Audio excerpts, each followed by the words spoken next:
Amended cash book in bank reconciliation statement या bank समाधान विवरण बनाने के लिए संशोधित रोकड़ पुस्तक की ज़रूरत पड़ती है।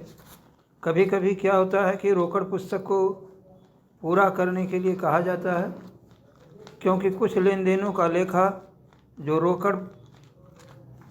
जो पासबुक में तो हो गया रहता है परंतु रोकड़ पुस्तक में नहीं हुआ रहता है। और इसी प्रकार रोकड़ पुस्तक में भी कुछ लेखे छूटे रहते हैं। इन लेखों को करने के पश्चात बैंक समाधान विवरण बनाने के लिए कहा जाता है। तो ऐसी रोकड़ पुस्तक को हम संशोधित रोकड़ पुस्तक या अमेंडेड कैश बुक कहते हैं। तो अमेंडेड कैश बुक क्या है कि sometimes it is required to complete the cash book and then after to prepare a bank reconciliation statement after making necessary adjustment entries in cash book. Cash book will be called amended cash book. For this following steps will be taken. यानी कि जो संशोधित रोकड़ पुस्तक है या amended cash book है, ये बनाने के लिए कहा जाता है। और बनाने के लिए हम कौन कौन से स्टेप, कौन कौन से कार्य करते हैं, इसके लिए जो है कि नंबर 1 है कि cash book will be prepared with bank column only. यानी कि कैश बुक जो बनाई जाती है वो डबल कॉलम कैश बुक या ट्रिपल कॉलम कैश बुक होती है। उसमें कैश बैंक के कॉलम होते हैं डबल कॉलम कैश बुक में, और साथ में डिस्काउंट यानी ट्रिपल कॉलम कैश बुक भी हो जाती है। तो इसमें से जब हम अमेंडेड कैश बुक बनाने जाते हैं तो केवल हम बैंक कॉलम लेते हैं डेबिट का कैश बुक के, और क्रेडिट के साइड के बैंक कॉलम को ही लेते हैं। तो अमेंडेड कैश बुक बनाने के लिए हमें केवल बैंक कॉलम लेना होगा।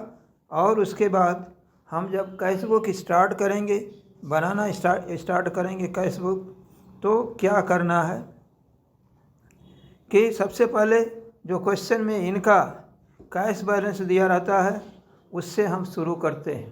कैश बैलेंस का मतलब कि अगर हम देखें तो डेबिट साइड में यानी कैश बुक के डेबिट साइड में जो ओपनिंग कैश बैलेंस दिया होगा उसको हम सबसे पहले लिखेंगे।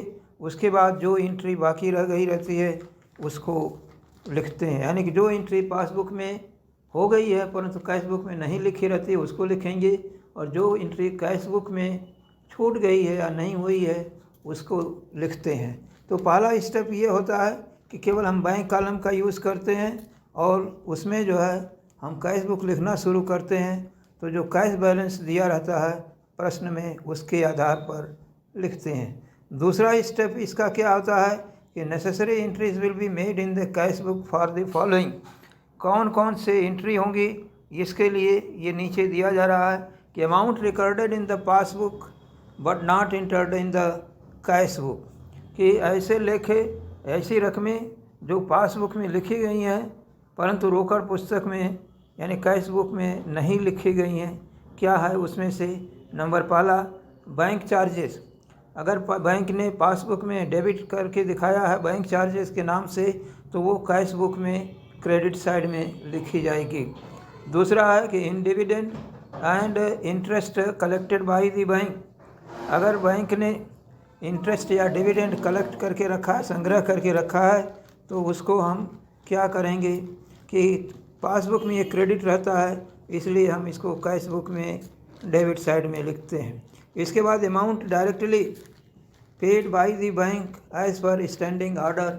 कुछ स्टैंडिंग ऑर्डर स्थायी आदेश बैंक को दिए रहते हैं, जैसे इंश्योरेंस प्रीमियम का पेमेंट करना है, किराए का भुगतान करना है, तो इसके लिए बैंक वाले डायरेक्ट पेमेंट कर देते हैं और उसकी एंट्री पासबुक में डेबिट साइड में किए रहते हैं। तो इसको जो है हम कैश बुक के क्रेडिट साइड में एंट्री करते हैं। कहने का मतलब ये कि जो एंट्री पासबुक में हो गई है परंतु कैश बुक में नहीं हुई है, होनी चाहिए थी, उसको हम एंट्री अमेंडेड कैश बुक में कहते हैं। इसी प्रकार से अगर कोई चेक डिपॉजिट किया गया था कलेक्शन के लिए या बिल्स रिसीवेबल कलेक्शन के लिए किया गया था और अभी तक वो कलेक्ट नहीं हुआ है, डिसऑनर्ड हो गया है, तो ऐसी एंट्री को भी हम क्या करते हैं, यानी कि जो डिसऑनर्ड चेक है या डिसऑनर्ड बिल्स ऑफ एक्सचेंज हैं उसको भी हम कैश बुक की किस साइड में लिखेंगे, ये पेमेंट साइड यानी कि क्रेडिट साइड में लिखा जाएगा। इसके बाद जो सेकंड स्टेप है यानी बी स्टेप है, all errors that have made in cash book should be rectified. कोई भी त्रुटि या गलती कैश बुक में की गई है जोड़ने घटाने बैलेंस निकालने में, तो उसको भी हम रेक्टिफाई करेंगे, वो संशोधित करेंगे। जैसे बी में लिखा गया कि ओवर कास्टिंग या under casting of cash bank column in cash book, तो बैंक कॉलम जो है कैश बुक का उसको अधिक जोड़ा गया, ओवर कास्टिंग है या अंडर कास्टिंग है, तो उसको हम पहले करेक्ट करेंगे। इसके बाद amount inter twice in the cash book, अगर कोई अमाउंट कैश बुक में दोबारा लिख दिया गया है यानी 2 बार लिख दिया गया है तो उसको भी हम रेक्टिफाई करते हैं। Wrong amount entered in the cash book, अगर कैश बुक में कोई रकम गलत लिखी गई है तो उसको भी हम क्या करते हैं, संशोधित करते हैं, सुधार करते हैं। इस तरीके से 2 स्टेप ये हो जाते हैं आपके, एक तो पासबुक से कैश बुक करेक्ट किया जाता है और कैश बुक को स्वयं करेक्ट किया जाता है। ये एंट्रियां जब हो जाती हैं तो तीसरा स्टेप आता है, वो क्या आता है कि कैश बुक का बैलेंस करते हैं। कैश बुक का हम बैलेंस करते हैं यानी कि debit credit item bank column को जोड़ करके वो बैलेंस निकालेंगे और इस तरीके से जो बैलेंस मिलेगा वो एडजस्टेड कैश बैलेंस कहलाता है। और इसके आधार पर हम क्या करते हैं कि इसके बाद बैंक समाधान विवरण तैयार करते हैं। लेकिन ये ध्यान में रखने की ज़रूरत होती है, it should be noted that कि कुछ एंट्रियाँ हमें उस पर ध्यान नहीं देना है, अमेंडेड कैश बुक बनाते समय उस पर हम नहीं करेंगे, क्योंकि उससे कैश बुक से एंट्री से कोई इनका मतलब नहीं होता। क्या है number 1, no errors of the passbook are to be considered for adjusting the cash book, यानी कि अगर कोई त्रुटि पासबुक में बैंक द्वारा की गई है, गलती की गई है, जैसे अधिक रकम लिख दी गई है, कम रकम लिख दी गई है, ओवर कास्टिंग या अंडर कास्टिंग इस तरीके से है, तो इसका हम कैश बुक में कोई एंट्री नहीं करते हैं, यानी अमेंडेड कैश बुक में इसकी एंट्री नहीं की जाएगी। इसके बाद जो है items correctly entered in the cash book, यानी कि जो सीधे रकम जो करेक्ट लिखी गई है कहाँ पर कैश बुक में, उसके बारे में हमें कुछ दोबारा नहीं सोचना है। इसके बाद तीसरा है कि any wrong entry in passbook should not be written in amended cash book, अगर पासबुक में कोई गलत एंट्री कर दी गई है तो उसको भी हम इसमें नहीं लिखेंगे कैश बुक में। तो इस तरीके से ये 3 स्टेप होते हैं जिसके ज़रिए हम अमेंडेड कैश बुक या संशोधित रोकड़ पुस्तक तैयार करते हैं। इसी के आधार पर हम अमेंडेड कैश बुक का प्रोफार्मा ये देते हैं। क्या है अमेंडेड कैश बुक का कि इसके डेबिट क्रेडिट 2 पार्ट हमने किया है। डेबिट पार्ट में इसकी रिसीट्स लिखी जाएंगी, क्रेडिट साइड में इसके पेमेंट लिखे जाएंगे।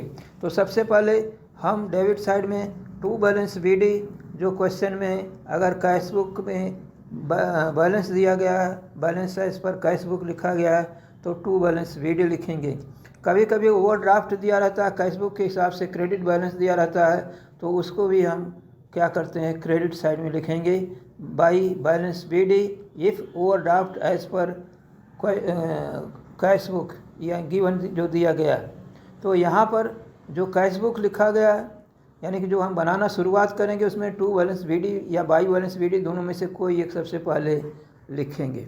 अब इसके बाद जो डेबिट साइड में क्या लिखा गया है, टू डिविडेंड, अगर बैंक ने इंटरेस्ट कलेक्ट किया है, लाभांश कलेक्ट किया है, डिविडेंड कलेक्ट किया है, इंटरेस्ट कलेक्ट किया गया है, पासबुक में क्रेडिट लिखा है, तो उसको हम कहाँ पर लिखेंगे, डेबिट साइड में लिख देंगे। इसी की तरह से अगर किसी कस्टमर ने बैंक में सीधे अमाउंट जमा कर दिया है, amount directly deposited into bank, यानी इसके लिए हम टू कस्टमर्स अकाउंट लिखेंगे। अगर कोई एरर्स है डेबिट साइड से रिलेटेड जिसको रेक्टिफाई करने पर, संशोधित करने पर लिखना है तो टू एरर्स लिखा जाएगा। इसके बाद क्रेडिट साइड में चलते हैं। क्रेडिट साइड में जो पासबुक में डेबिट में एंट्री हो गई है परंतु कैश बुक में क्रेडिट में नहीं एंट्री हुई है, उसको हम लिखते हैं। वो क्या है इसमें कि बाई बैंक चार्जेस, यानी बैंक ने चार्जेस के रूप में जो उसको उसने सर्विस प्रोवाइड किया उसके चार्ज के रूप में अगर कोई अमाउंट डेबिट किया है तो बाई बैंक चार्जेस लिखा जाएगा। इसी तरीके से बैंक ने इंश्योरेंस प्रीमियम पेड किया है या जो है रेंट पेड किया है तो इसमें हम by insurance premium by rent उसके जगह पर हमने बाई सन्ड्री एक्सपेंसेस लिखा है, यानी expenses directly paid by the bank लिखा गया। इसके बाद बाई इंटरेस्ट ऑन ओवरड्राफ्ट, अगर बैंक ने ओवरड्राफ्ट पर इंटरेस्ट चार्ज किया है तो इसका हमें क्या लिखना होगा, बाई इंटरेस्ट ऑन ओवरड्राफ्ट। ये क्रेडिट साइड में कैश बुक के अमेंडेड कैश बुक के क्रेडिट साइड में लिखा जाएगा क्योंकि ये पासबुक के डेबिट साइड में लिखा रहता है। इसके बाद बाई डेटर्स अकाउंट, अगर कोई चेक या बिल्स रिसीवेबल डिसऑनर्ड हो गया है तो उससे हम कस्टमर का नाम लिख करके क्रेडिट साइड में लिखते हैं या बाई डेटर्स अकाउंट लिखते हैं। तो ये आपकी एंट्री हो गई। इसी तरह से अगर कोई क्रेडिट साइड से रिलेटेड कैश बुक में कोई एरर्स है, वो जो अमाउंट कम लिखा गया, ज़्यादा लिखा गया या अमाउंट कम जोड़ा गया, ज़्यादा जोड़ा गया, तो इसको जो रेक्टिफिकेशन आएगा वो या तो डेबिट साइड में होगा या तो क्रेडिट साइड में होगा, उसको हम करेक्ट करके लिखेंगे। जब ये डेबिट और क्रेडिट की पोस्टिंग कर लेते हैं, एंट्री बना लेते हैं, तब उसके बाद जो है हम क्या करते हैं कि इसका कैश बुक का बैलेंस करते हैं। ये और बैलेंस करने के लिए अगर डेबिट साइड ज़्यादा है तो क्रेडिट साइड में बाई बैलेंस CD लिखेंगे, ये आपका एडजस्टेड बैंक बैलेंस आएगा। और अगर मान लीजिए क्रेडिट साइड ज़्यादा है यानी विड्रॉल ज़्यादा है, डिपॉजिट कम है तो टू बैलेंस CD लिखा जाएगा जो बैंक ओवरड्राफ्ट कहलाएगा। ये जब अमेंडेड कैश बुक बन जाएगी तो बाकी जो रीजंस हैं, जो काजेज़ हैं डिफरेंसेस के, उनको लेकर के हम बैंक रिकॉन्सिलिएशन स्टेटमेंट बनाते हैं।